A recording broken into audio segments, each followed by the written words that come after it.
Ya Allah'ın adı. Adəm, Yusif, Tunar qardaşları, ağsaqqalımız, Seyid babamız burada sağ olsun.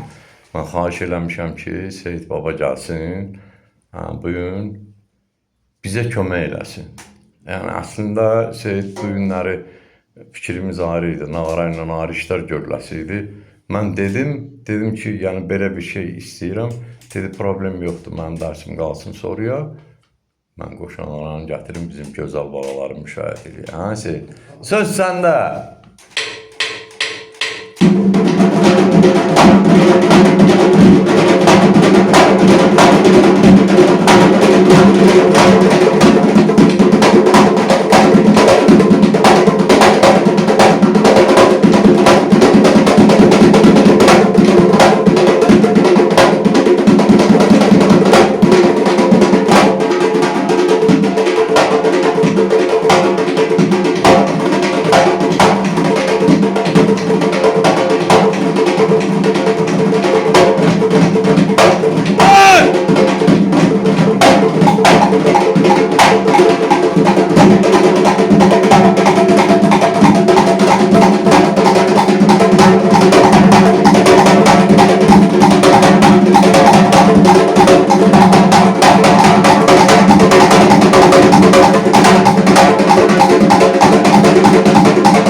Seyit, sana ant veririm göydəki Allaha, sənin adına. Bax, bu yaşda, bax bu emri çıxmaq şərtindən. Bu yaşda, yəni Allahımız göydə, sözünü denən, görürsənmi, görürsənmi? Görürəm daha nə belə? Ay sağ ol, yəni buradan başqa ayrı bir yerdə görürsən. Yox, mən heç yerdə işlətmirəm. Yəni sən bu ritmin başında duran sənətkarlardan birisən. Özü Elibala məktəbinin 3 illik, 5 illik döyüşənə 20 il bundan qalır. Sən kimləri görmüşsən? Rəhmətli Turalından tutmuş. Kərim Dilbalaca uşağı idi. O Elmirlər hamısını görürsən. Yəni görülən işlər budurmu? Hamısında zərbələr bir yerdə. Bir şutma qazağı götür, bir tələsməyin. Mən bir dəqiqə istəmirəm. Sol saxla. Sağla girginə.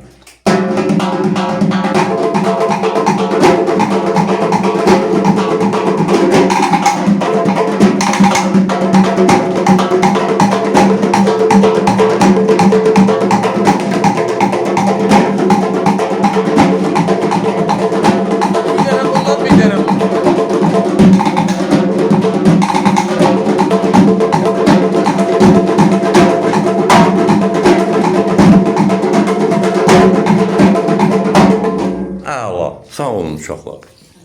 Eldəniz müəllimi yaşayış eləyəndə şəhəri iş yerimizdən Mövzular Mədəniyyət Sarayının qapısı xalqın bağlarının üzünə açıqdır. Biz hazırlıq qəbul edirik. Nə biliriksə Hüseyin bala. Paylaşın. Sağ ol Hüseyin bala, sağ ol.